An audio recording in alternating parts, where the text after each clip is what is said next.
मोरो ख़बर शामिल कजे थी। मोरो सिंध मां जितां सिंधी इल्ताफ़ सुमरो जी रिपोर्ट मुताबिक़ मोरो भरसां शाहपुर जहानिया वेझो ॻोठ हाजी हिदायतुल्ला अराई वासी भाणेजन पारां माउ जो हिसो संदन मामन खां घुर करण ते मथिन मुबैना सख़्त तशद्दुद कयो वियो। उन सिलसिले में मुदसर आरई, मुबशिर आरई, अरशद आरई एहतजाजी मुज़ाहिरो कयो। वधीक तफ़सीली वीडियो रिपोर्ट ॾिसंदा सिंधी इल्ताफ़ सुमरो जी हिन वीडियो रिपोर्ट में।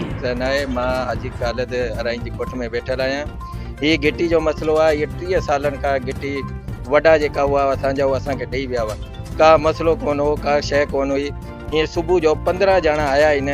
असांजो हीअ नदीम, अनीस, ज़हीर ऐं ॿियो वसीम, यासीन ऐं राशिद, इहे ऐं ॿिया बि घणा मरावा नामालूम अफ़राद आहिनि। असीं घर में कोन हुआसीं, घर में गिड़िया आहिनि। अम्मा मुंहिंजी जी बांह भञी आहे ऐं चाचो मुंहिंजो आहे, तव्हां ॾिसी सघो था, इन जो मथो फाड़ियो आहे।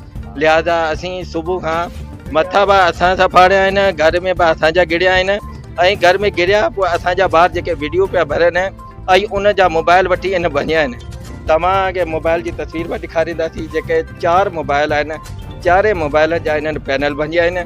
पोइ पुलिस वरी NC असां ते कटी आहे। सुबुह खां वञी असीं उते वेठा आहियूं चौकी ते।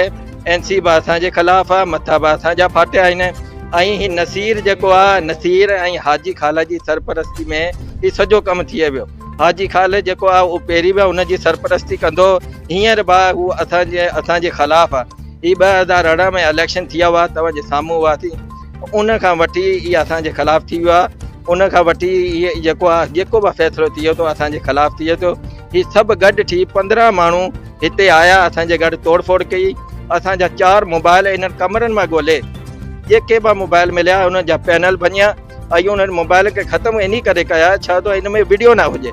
तव्हांखे मोबाइल जी तस्वीर बि ॾेखारींदासीं।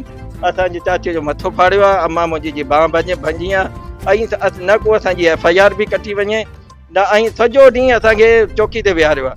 लिहाज़ा जेको आहे SP शहीद बेंदीराबाद आहे, उन सां रिक्वेस्ट आहे त असांजो मामिलो जेको आहे उहो हल कयो वञे। जेको हाजी ख़ालिद आहे इहो चेन